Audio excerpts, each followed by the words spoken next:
Three Men in a Boat Without Counting the Dog by Jerome, the hilarious author. And positive psychology, happiness. First of all, it makes sense to say that everybody understands that humor makes us happy. A smile, a pure, simple smile, helps with well-being. In fact, studies have shown that once they are injected with Botox into parts of the face so that they cannot frown, people who cannot frown as a consequence of that are happier.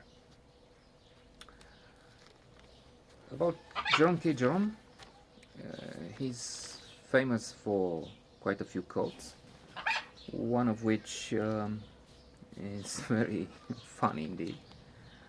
I love work, he said. I can watch people work for hours.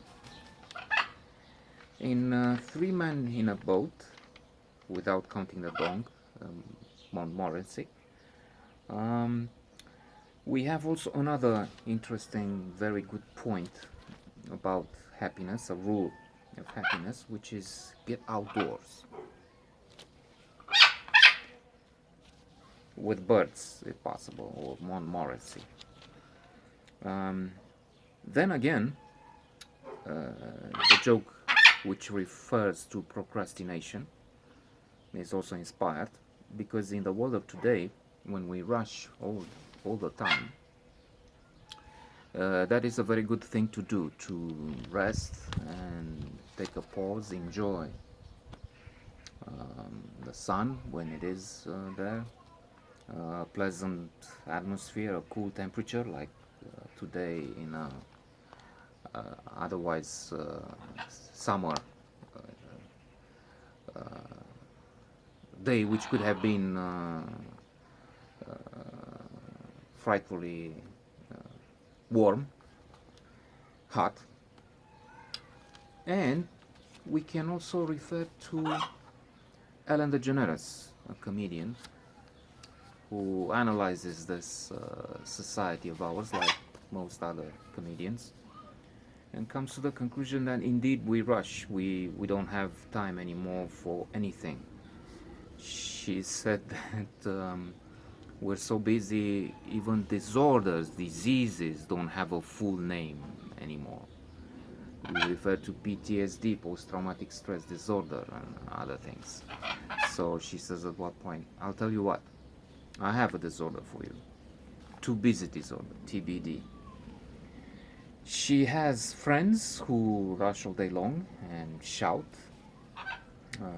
hurry, hurry, I need to go to yoga class, which is odd because, of course, yoga class is for contemplation and thinking about the lack of importance of so many material things. Speaking of that, let me mention another joke since we are with humor today, which is actually something that Dalai Lama is supposed to have said. So it's more of an anecdote than a joke.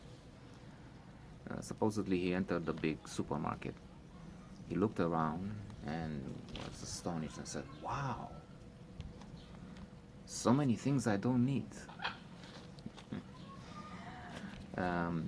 And Ellen DeGeneres also mentions the fact that we don't take the trouble to make the least effort to spend time on anything anymore.